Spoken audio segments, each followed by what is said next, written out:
用你的家庭每年的开销除以 4%， 这就是你实现财务自由所需要的资产的数量。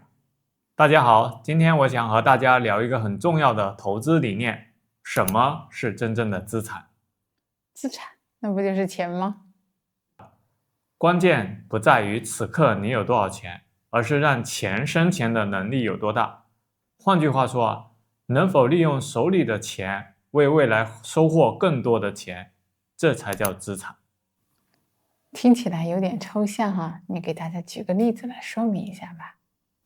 好的，让我来给大家讲个故事吧。下金蛋的鹅。从前有个年轻的农夫，每天就盼望着从鹅笼里面捡个鹅蛋当早饭吃。有一天他在笼子里面发现一个金蛋，起初他不敢相信，然后就拿着金蛋去给金匠看，然后确认这真的是金子做的，然后他就把这个金蛋卖了，举办了一个盛大的庆祝。第二天早上他去笼子里又发现了一个金蛋。这不是发了吗？每天都有金蛋呀。但是这个农夫很贪心，他对这只鹅有点不满意，他觉得一天下一个金蛋太慢了，应该一天要下2个。而且最重要的是，这只鹅不能告诉他怎么才能下金蛋，他就更加生气了。最后愤怒的农夫把这只鹅劈成了2半，结果从此他就再也得不到金蛋了。这个故事在说什么呀？这个故事就说明金蛋就像我们的现金，会下金蛋的鹅才叫做资产。拥有能下金蛋的资产，我们才能源源不断的获得收益。那现金本身算资产吗？这是一个好问题现金它不等于资产。假设我们手里有一沓现金，放100年，它自己都不会变多。关键是要用现金去买真正的资产，让钱生出更多的钱。就像用金蛋去买下更多金蛋的鹅？没错，如果只是长着金蛋不去买鹅，那永远只有一个金蛋。所以真正富有的不是说你有多少现金，而是拥有能够持续产生现金流的资产。那具体有哪些资产可以产生现金流呢？有很多种。第一呢是股票类，比如说买股票、买股票基金，自己开一个股份制的公司，这些都是股票类的资产。第二呢是债券类，买债券、买债券基金、储蓄还有银行理财这些都算债券类的资产。第三呢是货币类，这里的货币不是说现金，而是指货币类的金融资产。比如说货币基金，像是大家都比较熟悉的余额宝，它就是一个货币基金，它可以产生现金流的收益。另外呢还有活期的存款，还有逆回购这些都算货币类的资产。第四类呢就是房地产类的，我们买房子出租出去就可以有现金流的收益。我们也可以买房地产的信托基金，这也是房地产类的资产。原来这些都是会下金蛋的鹅呀。是的，我们看一下2024年福布斯的富豪榜，马斯克的特斯拉，贝佐斯的亚马逊，没有谁是靠攒现金上榜单的，他们都是通过拥有大量的资产，让资产来不断的产生收益。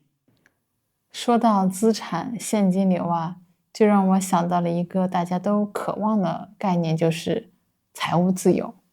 那什么才是真正的财务自由呢？财务自由是一种生活状态。首先你必须拥有产生现金流的资产，但这些资产每年产生的现金流能覆盖你的家庭支出时，你就实现了财务自由了。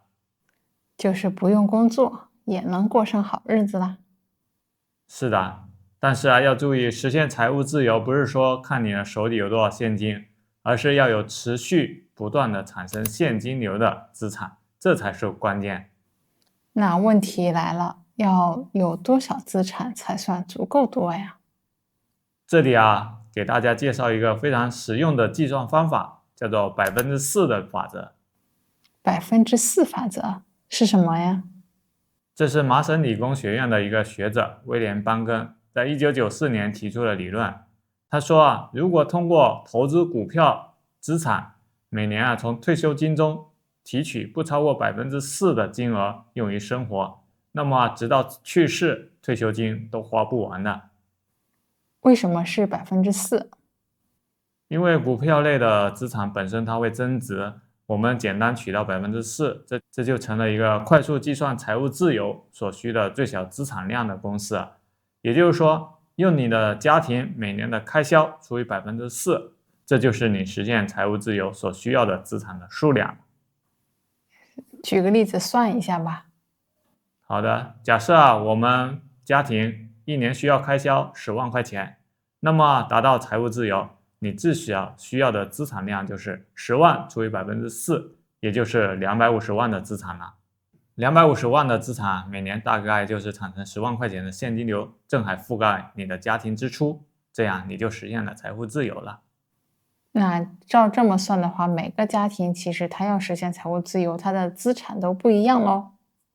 对，我建议大家可以思考一下，你的家庭每一年的开支是多少钱，然后用你的家庭开支除以4%计算一下，那你就知道你到底需要多少资产才能实现财务自由了。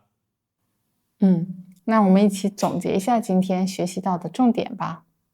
好的，今天的重点有4个。第一，富人不在于现金多，而在于拥有能够产生现金流的资产。第二，资产就像会下金蛋的鹅，要用金蛋去买更多的鹅。第三财务自由就是用资产产生的现金流覆盖你的支出的这种生活状态。第四用4%的法则就可以快速的计算出你达到财务自由所需要的资产的数量了。那如果觉得今天的内容对你有帮助，别忘了点赞订阅，也欢迎在评论区告诉我们，按照4%的法则，你需要多少资产才能够实现财务自由呢？好了，今天的视频就到这里，我是建平，我是阿拉，下期再见，拜拜。拜拜。